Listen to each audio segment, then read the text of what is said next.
Hey friends, ദൂത്ത മൂവിയുടെ കഴിഞ്ഞ 4 എപ്പിസോഡുകൾ നമ്മൾ എക്സ്പ്ലെയിൻ ചെയ്തിട്ടുണ്ടായിരുന്നു. അപ്പോൾ ബാലൻസ് വരുന്ന എപ്പിസോഡാണ് ഇന്ന് നമ്മൾ എക്സ്പ്ലെയിൻ ചെയ്യാൻ പോകുന്നത്.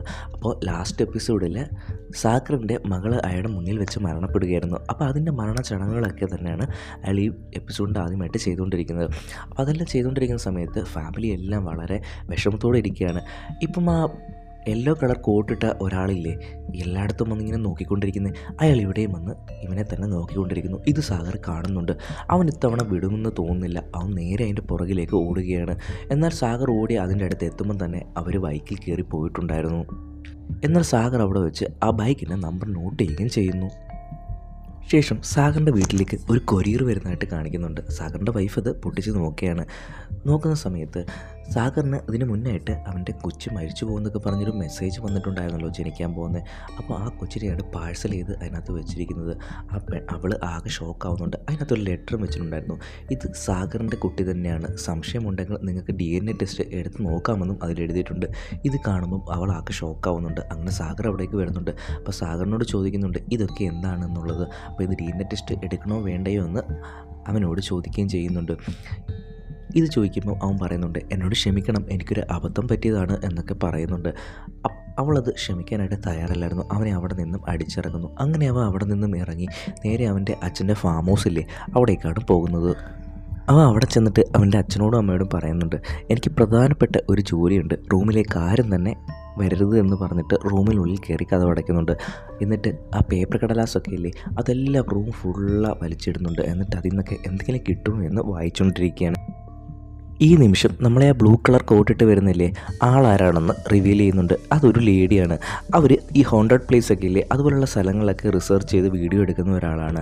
ഇപ്പോൾ അവരൊരു സ്ഥലത്ത് പോയിട്ട് ഇതേപോലെ ഒരു റിസർച്ചിന് വേണ്ടിയിട്ട് നിൽക്കുകയാണ്. ഇവിടേക്കാണെങ്കിൽ നമ്മുടെ സാഗർ വരുന്നുണ്ട്. സാഗർ അവരുടെ വണ്ടി നമ്പർ നോട്ട് ചെയ്തില്ലായിരുന്നു. അങ്ങനെ അവരെ കണ്ടുപിടിച്ച് അവിടേക്ക് വരികയാണ്. ഇത് കാണുമ്പം ആ ലേഡി ആകെ ടെൻഷൻ ആവുന്നുണ്ട്. സാഗർ നേരെ അവളുടെ അടുത്തേക്ക് ഇങ്ങനെ ഫോളോ ചെയ്യുന്നതെന്ന് ചോദിക്കുന്നുണ്ട്. അപ്പോൾ അവർ പറയുന്നുണ്ട്, കുറേ നാളുകൾക്ക് മുമ്പ് ഞാനൊരു കഥ പറയാമെന്ന് പറയുന്നുണ്ട്. ഇത് നമ്മുടെ ചാൾസിൻ്റെയും സാഗറിൻ്റെയും ലൈഫിൽ നടന്നൊരു കഥയല്ല കേട്ടോ, വേറൊരു കഥയാണ്. രവി എന്ന് പറയുന്ന ഒരു ജേർണലിസ്റ്റ് എന്നെ കാണാനായിട്ട് വന്നിട്ടുണ്ടായിരുന്നു. അയാളുടെ ലൈഫിൽ പേപ്പർ കഷ്ണങ്ങൾ മൂലം ഉണ്ടാകുന്ന പ്രശ്നങ്ങളൊക്കെ അയാൾ എന്നോട് പറഞ്ഞിട്ടുണ്ടായിരുന്നു. കുറേ പേര് ആത്മഹത്യ ചെയ്ത കഥകളൊക്കെ അയാൾ എന്നോട് പറഞ്ഞു. അയാൾ ഒരു കാര്യമോട് പറഞ്ഞു, ഇത് ഇന്നോ ഇന്നലെയായിട്ട് തുടങ്ങിയ കാര്യമല്ല. 1965 മുതൽ കുറേ ആളുകൾ ഇതിൻ്റെ പെട്ടിട്ടുണ്ട്.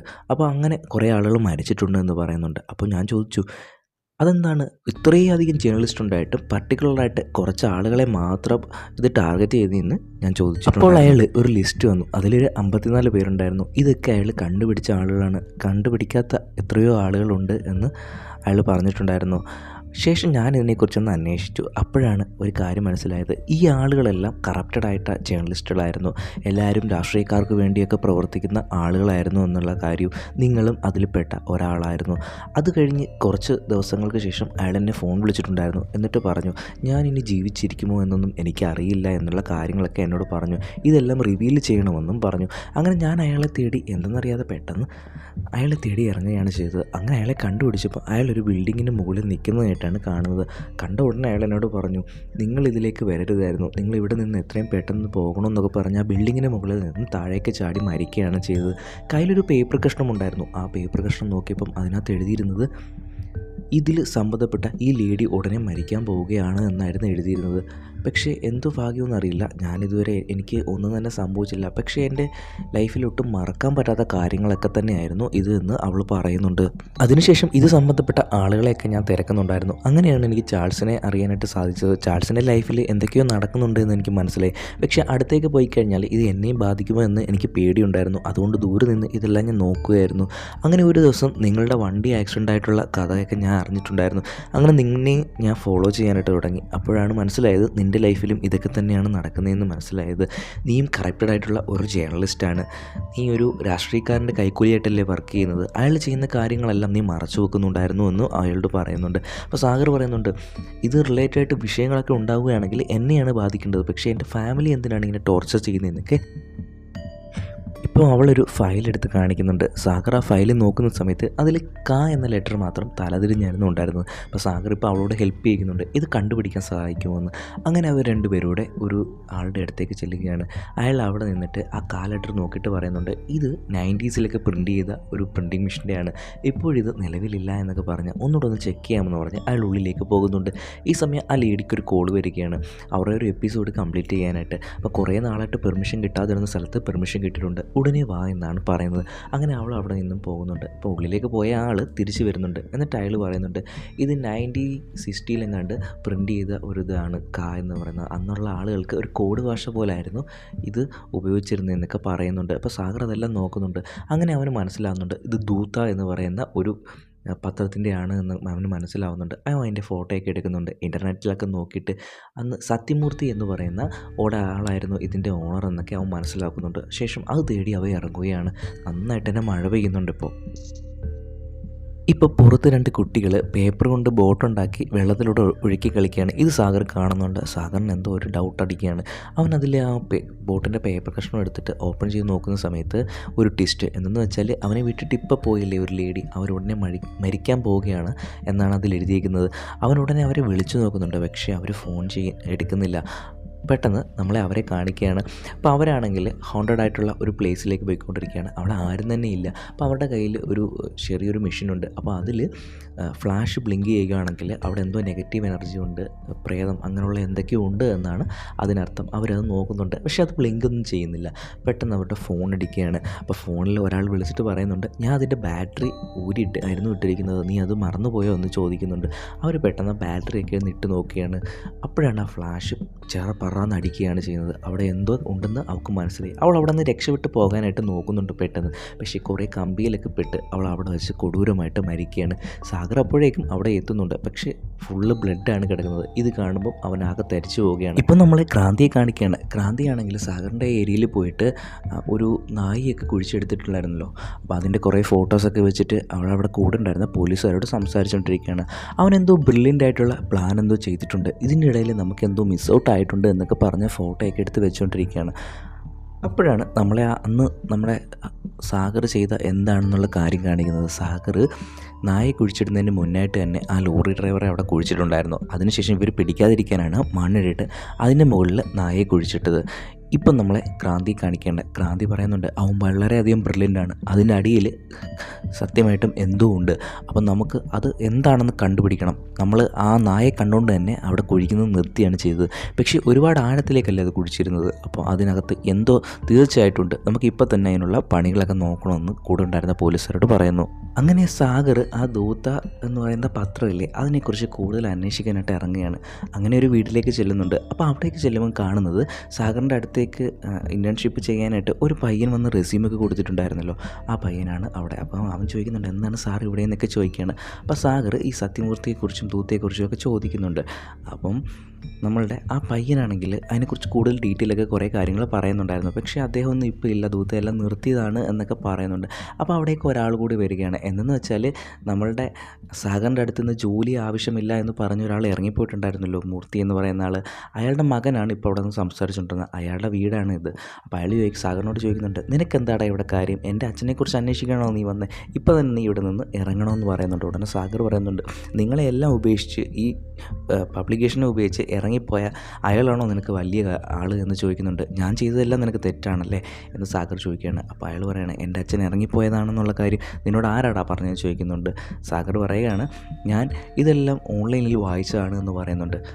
ഉടനെ അയാൾ പറയുന്നുണ്ട്, നീ യഥാർത്ഥ ഒരു ജേർണലിസ്റ്റ് അല്ല, ഒരു കാര്യം അറിഞ്ഞു കഴിഞ്ഞാൽ അത് ശരിയാണോ എന്ന് 100 തവണ ആലോചിക്കണം, അതിനുശേഷം ഡിസിഷൻ എടുക്കുന്ന ഒരാളാണ് ജേർണലിസ്റ്റ് എന്ന് അയാൾ പറയുകയാണ്. യഥാർത്ഥത്തിൽ എന്താണ് സംഭവിച്ചതെന്നുള്ളത് അയാൾ പറയാനും തുടങ്ങിയാണ്. ഇപ്പം നമ്മളെ ഒരു ഫ്ലാഷ് ബാക്ക് കാണിക്കുന്നു.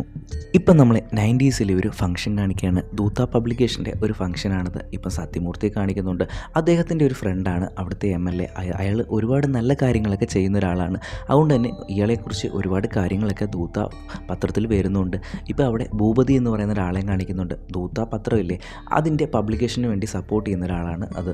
കൂടാതെ തന്നെ രാഷ്ട്രീയത്തിലേക്ക് പുതിയതായിട്ട് വന്ന ഒരാളെ കൂടെ അവിടെ കാണിക്കുന്നുണ്ട്. അന്നത്തെ കാലത്ത് ദൂത പത്രത്തിൽ എന്ത് വന്നാലും അത് വളരെയധികം സത്യമായിട്ടുള്ള കാര്യമാണെന്ന് അന്നുള്ള ആളുകൾ വിശ്വസിച്ചിരുന്നു.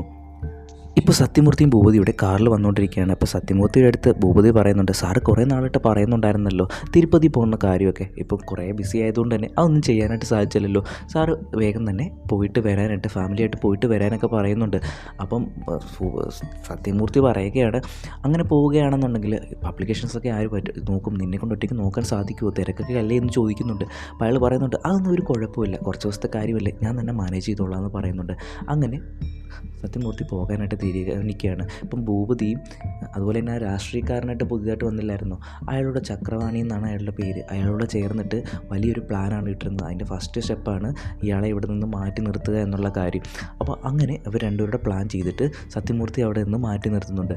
അടുത്ത സ്റ്റെപ്പ് എന്ന് പറഞ്ഞാൽ ആ രാഷ്ട്രീയക്കാരനായ MLA ഇല്ലേ, അദ്ദേഹത്തെ രാഷ്ട്രീയത്തിൽ നിന്ന് ഇറക്കുക എന്നുള്ള പ്ലാനാണ് അവരടുത്ത് ചെയ്തിരിക്കുന്നത്. എന്നാലേ പുതിയതായിട്ട് രാഷ്ട്രീയത്തിൽ വന്ന ആൾക്ക് അതിലേക്ക് കയറി. MLA വീട്ടിൽ ജോലി ചെയ്യുന്ന ഒരു പെൺകുട്ടിയെ ചക്രവാണി വളയ്ക്കാനായിട്ട് പോവുകയാണ്. അങ്ങനെ അവളെ വളച്ചതിന് ശേഷം അവളോട് പറയുന്നുണ്ട്, അവിടുത്തെ ഡോറിൻ്റെ കീ എടുത്തിട്ട് വരാനായിട്ട് പറയുന്നുണ്ട്, ആരും അറിയാത്ത രീതിയിൽ. അങ്ങനെ അത് എടുത്തിട്ട് വന്ന് അവൻ്റെ കയ്യിൽ കൊടുക്കുന്നു.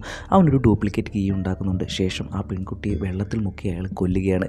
എന്നിട്ട് ഇതൊക്കെ MLA ആണ് ചെയ്തതെന്നുള്ളത് വരുത്തി തീർക്കുകയാണ്. കൂടാതെ തന്നെ ആ ദൂത ഇവൻ്റെ സഹായത്തോടെ ആ ദൂത പത്രികയില്ലേ അതിനകത്ത് വരികയും ചെയ്യുകയാണ്. അപ്പോൾ അതിലൊരു കാര്യം വന്നു കഴിഞ്ഞാൽ എല്ലാം കറക്റ്റാണ്, അതായത് ശരിയാണെന്നാണ് എല്ലാവരുടെയും കാര്യം. അങ്ങനെ എല്ലാവരുടെ MLAയുടെ വീട്ടിലേക്ക് പ്രശ്നം ഉണ്ടാക്കാനായിട്ട് പോവുകയാണ്.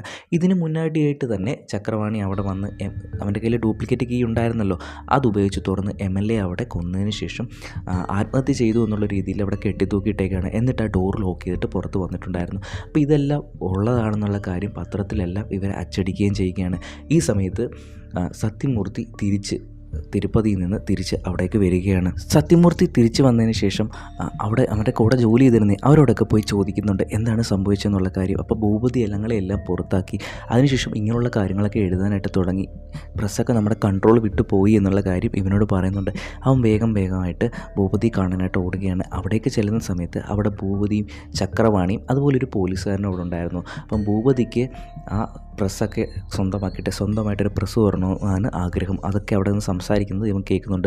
അതുപോലെ ചക്രവാണിക്കാണെങ്കിൽ രാഷ്ട്രീയത്തിൽ വലിയൊരു നേതാവാകണമെന്നും ആഗ്രഹമുണ്ട്. അതിനാണ് ഈ കാര്യങ്ങളൊക്കെ ചെയ്തത്. അപ്പോൾ ആ പോലീസുകാർ അവിടെ നിന്ന് പറയുന്നുണ്ട്, ആ ഫാമിലി ഫുള്ള് കൊല ചെയ്തിട്ട് ആത്മഹത്യ ചെയ്തു എന്നുള്ള രീതിയിൽ നമ്മൾ ആക്കിയില്ലേ, അവിടെ ഒരു പെൺകുട്ടി കൂടി ഉണ്ടായിരുന്നു, അവൾക്ക് കാല് വയ്യായിരുന്നു, അവൾ എന്ത് ചെയ്യണമെന്നറിയാതെ ഇങ്ങനെ നോക്കിക്കൊണ്ടിരിക്കുകയാണ്. ചെറിയൊരു ദയ തോന്നിയോണ്ട് തന്നെ ഞാൻ അവളെ അവിടെ നിന്നും അവളുടെ ഫാമിലിയുടെ അടുത്തേക്ക് വിടുകയാണ് ചെയ്തതെന്നൊക്കെ അവിടെ നിന്ന് പറയുന്നുണ്ട്. ഇത് കേട്ടിട്ട് ആകെ ഷോക്കായിട്ട് നമ്മുടെ സത്യമൂർത്തി അവിടെ നിൽക്കുന്നതായിട്ടാണ് നമ്മളെ കാണിക്കുന്നത്. അപ്പോൾ ബാലൻസ് 2 എപ്പിസോഡുകൾ നമ്മൾ അടുത്തൊരു വീഡിയോ ആയിട്ടായിരിക്കും ചെയ്യുന്നത്. അപ്പോൾ ഇതുവരെ കണ്ട വീഡിയോ എല്ലാം നിങ്ങൾ ഇഷ്ടപ്പെട്ടെന്നുണ്ടെങ്കിൽ ഉറപ്പായിട്ട് ലൈക്ക് ചെയ്യുക. അപ്പോൾ ബാലൻസ് പാർട്ട് ഉടനെ തന്നെ നമ്മൾ അപ്ലോഡ് ചെയ്യുന്നതായിരിക്കും. അതുവരെ നമ്മുടെ ചാനലൊന്ന് സബ്സ്ക്രൈബ് ചെയ്തുകൂടെ വെച്ചേക്കുക.